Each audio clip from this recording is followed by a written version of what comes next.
What is going on everyone, Nostalgia925 coming at you with another Digimon comparison video. A video that actually was not planned at all, but I simply had to do it because it sounded way too interesting.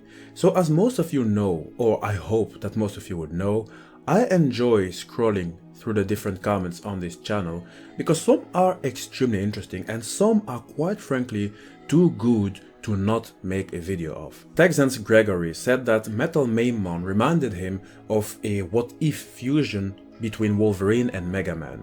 It was a comment on the Explaining Andromon video, a video where I only talked about the Andromon line. But I do recall mentioning the Mamemon species. They have a great many variants. God knows how long it's going to take to explore all of them in another Explaining Digimon episode, but on my word, we are going to do it. I have to do it for the sake of the Digimon franchise. Now, among the Mamemon species, you have the Digimon called METALMAMEMON. As you can see, the Digimon is a bit small in size, similar to MEGAMAN and Wolverine. It has a buster cannon, which reminds me of MEGAMAN. It has 3 sharp claws, which reminds me of Wolverine. And what's more to add, its entire body is basically metal, and Wolverine has bones covered in metal, more specifically adamantium. That is to say that there are a great many similarities, so the idea is quite there. And what I wanted to do in this video is sort of elaborate the comment of Texans Gregory. And by the way, shout out to Texans Gregory for writing this comment. I feel kind of bad because I should have actually given the shout out first instead of talking immediately. That's a bit impolite of me, so really sorry for that. But in this video, I'm going to use your comment and explore Wolverine, MEGAMAN and METALMAMEMON to back up your comment, and this is for the sake of the Digimon comparison playlist. We need to compare certain Digimon or certain aspect of Digimon to other franchises just to see how big or how similar those different universes can be.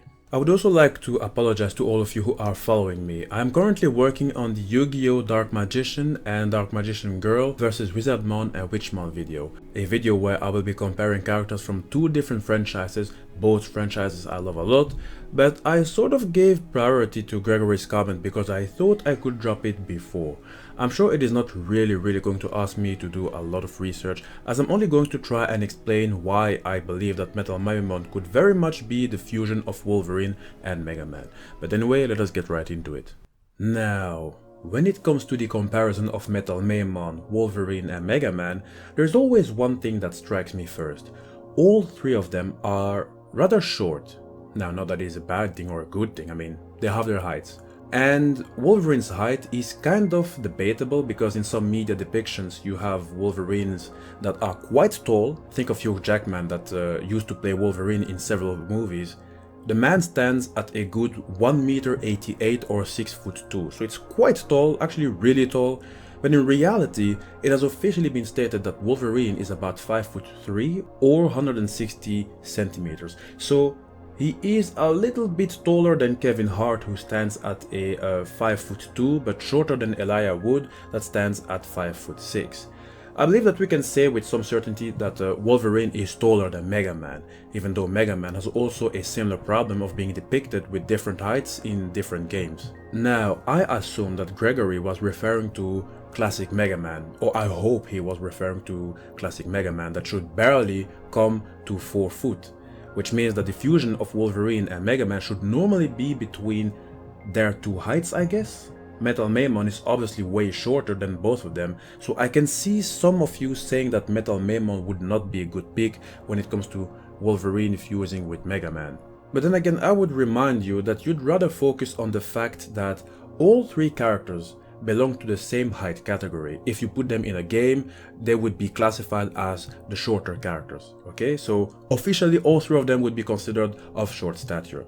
Now, for the sake of Gregory, let us quickly take a look at the different similarities between MEGAMAN and METALMAMEMON. Now please, to the MEGAMAN fans listening, please correct me if I'm wrong, but if I'm not mistaken, MEGAMAN is an android created by Dr. Light. It was originally created as a lab assistant, but after the treachery of the partner of Dr. Light, I'm talking about Dr. Willy, that planned something naughty, Mega Man, whose name was first Rock, volunteered to convert its android body into that of a fighting robot to defend the world from Dr. Willy's violent robot threats. This would mean that if you look at the inside of Mega Man's body, you will see the parts that are going to make its android body function.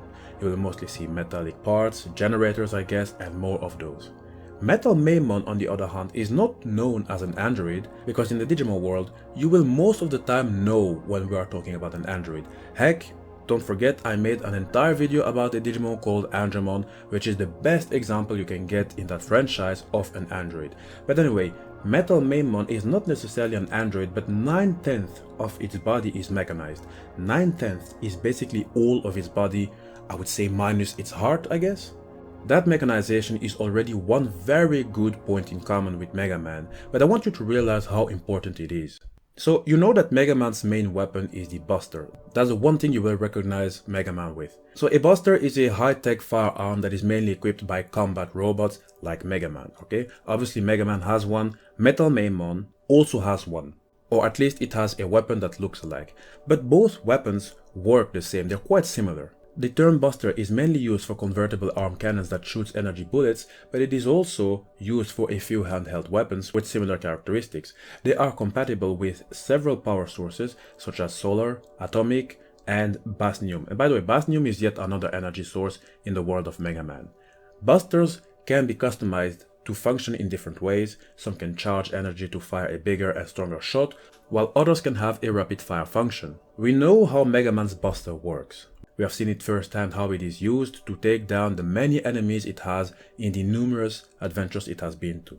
METALMAMEMON's Buster, also called Psycho Blaster, works in a similar way, and blasts from that weapon has been able to also reliably bring down the opponent, just like Mega Man. So the 2 points it shares in common with Mega Man, meaning the fact that it is mechanized, meaning the fact that they have a similar weapon, I think that it's already quite breathtaking. Now Wolverine, a little bit similarly to METALMAMEMON, he has had a certain body change, and I'm talking specifically about his bones. Adamantium was forcibly fused onto his bones, and adamantium is among the strongest metal, if not the strongest metal in the Marvel universe. And METALMAMEMON is one that did not only have its body mechanized, its entire body is covered in metal. Its entire body, or let us say most of its body, is covered in metal. Unfortunately, no sources tell us that METALMAMEMON's metal is Chrome Digizoid. Now for those that aren't really familiar with the Digimon franchise and what elements are there in existence, Chrome Digizoid is a metal with a hardness that is really impossible to measure, sort of like adamantium. METALMAMEMON probably doesn't have one of those metals, which would actually mean that its metal would be way less stronger than adamantium. Obviously METALMAMEMON's metal would be way less stronger because in the Digimon universe only Chrome Digizoid and its variations, because there are quite a few variations, can be compared to adamantium. By the way, this comparison is really one I should do in another video. I really would like to explain the differences between adamantium and Chrome Digizoid in strength, the advantages, certainly something we need to do. But anyway, because we cannot read anywhere that METALMAMEMON has Chrome Digizoid metal, that means that its metal is probably among the weakest, or at least the most normal metal in the Digimon universe. And you know, coming from a fusion of Mega Man and the adamantium-filled Wolverine, I would say that on that aspect, we can talk about a downgrade. So some of you might maybe argue, but then again, you need to know that the downgrade cannot really be a surprise because Mega Man is not made out of adamantium at all, so it would in fact make sense that a fusion between Wolverine and Mega Man would make the adamantium disappear. Now let me give you another example of another franchise. In Dragon Ball Super, you had the Supreme Kai apprentice Zamasu, who was immortal. You could stab the man, give it endless punches, he would not die. He worked along his partner Goku Black, who was mortal, meaning that he could be killed after being stabbed or after being punched one too many times. When both of them fused and became one, that fused entity became mortal. It lost its immortality, and that's how eventually it could die. And this might also be the case for a Wolverine fusing with Mega Man. It is not a guarantee that the adamantium metal will still be present, but to compensate, METALMAMEMON at least has more or less a similar claw than Wolverine. Now, even if, when looking at other parts of METALMAMEMON's body, aside of the claw, aside of the busters, you can't immediately say that it might be a fusion of Wolverine and MEGAMAN, still I think that this idea does say a lot about METALMAMEMON, and if we were to really imagine a fusion between Wolverine and MEGAMAN, would it really be that different of METALMAMEMON? Now guys, a big thank you for listening and a shout out once more to Texans Gregory.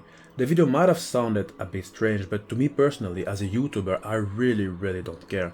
All of your comments are valuable to me and some are really worthy of having their own video, just like this one. That is one of the reasons why I wanted to make this video. I want to encourage you guys to never hesitate to post a comment on this channel. I want all of you guys to feel free because it's much cooler when you guys feel at ease. Now, in case you guys are new, you will find all the other Digimon comparison videos in their respective playlists, which is always updated.